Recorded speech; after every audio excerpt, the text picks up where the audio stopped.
Most people would say that video games are an important part of modern media. That wasn't always the case, however. There was a time where people thought that video games were done forever and were just a passing fad.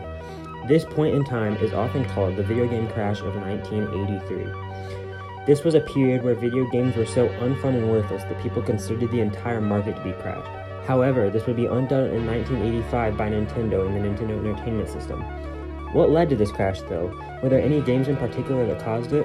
Why were people so harsh and quick to give up what is now one of the most popular forms of entertainment? This is one of the most interesting company startup stories that I've ever heard. Hi, my name's Isaac Busby, and today we're here to talk about that.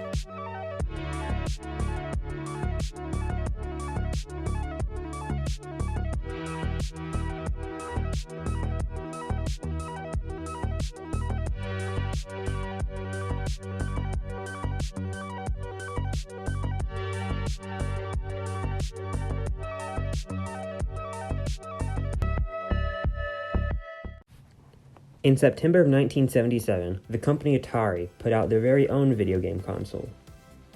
This is often referred to as the first truly successful video game console.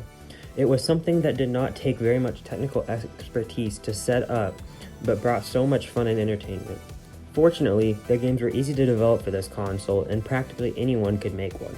While that was an upside, it was also a major downside, as companies could put zero effort into a game and get it advertised.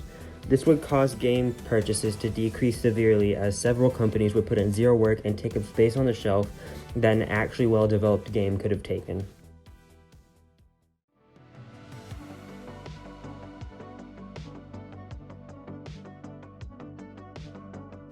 There are two specific games that many people blame for the crash. These games are E.T. the Extraterrestrial and Pac-Man. These are perfect examples of the no-effort Atari games. While the E.T. sales support its status as one of the worst Atari games, Pac-Man sales would say the opposite.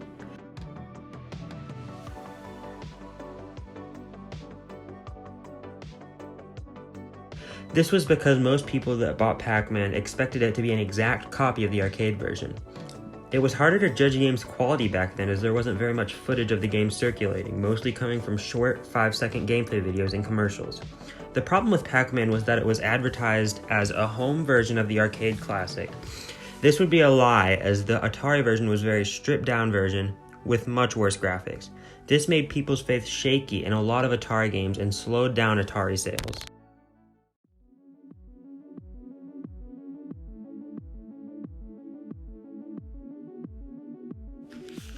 This distrust in Atari caused the company to crumble after the E.T. Extraterrestrial game was released. E.T. was released during the holiday season of 1982. Atari expected this to be a system seller and reportedly made more copies of the game than there were Ataris in circulation. E.T. did not end up becoming the success Atari hoped it would be. In fact, it was quite the opposite. There were 20 million copies manufactured, and only 1.5 million sold. This would lead to Atari dumping some of their waste of cartridges in a landfill in New Mexico. People's main problem with this game was how clunky and difficult it was to learn. All of this leads to people losing faith in the video game industry, thus spiraling into the video game crash of 1983.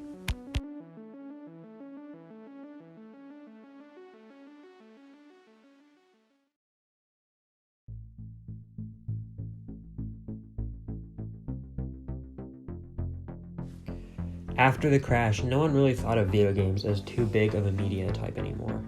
Video game sales numbers dropped from 3.2 billion in 1982 to 100 million in 1985. That's around a 97% decrease in sales. After this happened, most people assumed that video games were lost media. They thought that it was just a passing fad that had finally overstayed its welcome.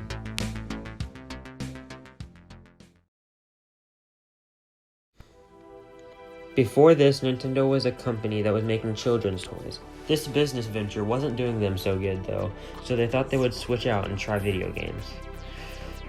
Eventually, they started in the arcade with games such as Sheriff and Radar Scope.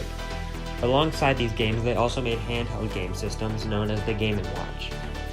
These were both showing promise, so Nintendo thought they might have something and decided to go all in with the NES or Nintendo Entertainment System.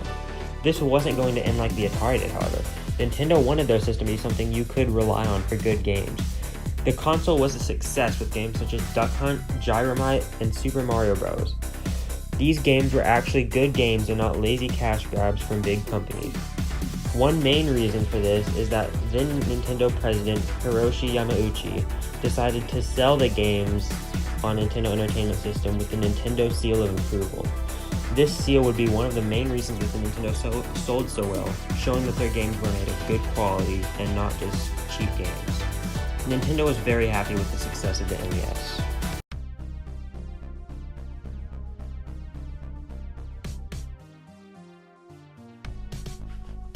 After this, companies started making it so that random people couldn't just develop games for them. There would be a resurgence of video games across the world, and people would start to realize that this wasn't just a passing fad, but a long-lasting form of media. This would result in some of the greatest games of all time being created. In Metacritic's top 10 highest-rated games, 3 of the games were made by Nintendo, the highest rated being Legend of Zelda: Ocarina of Time, which is also the highest rated Metacritic game ever with a 99 out of 100. Video games are a very important part of today's media culture. Some even consider them the best part of today's media. While some may not agree with this, they can't deny the fact that video games are a very big part of today's media. If Nintendo had never stepped in and made the Nintendo Entertainment System to save the video game industry, we might not even have some of the amazing games that we have today. Without Nintendo stepping in, we might not even have any of the consoles that we have today. If nothing had happened, we could still be using home computers to play most of our games. While people still do that, it is much more convenient to have something built to play video games compared to something that is built to do multiple things. This makes sure that the console is of the utmost quality and can run these games cleanly and stably. If you ask someone in 1983 if they thought video games were going to be a big part of media today, there's a very high likelihood they would have said no. This just shows that all the effort that Nintendo put out to make good games really went a long way.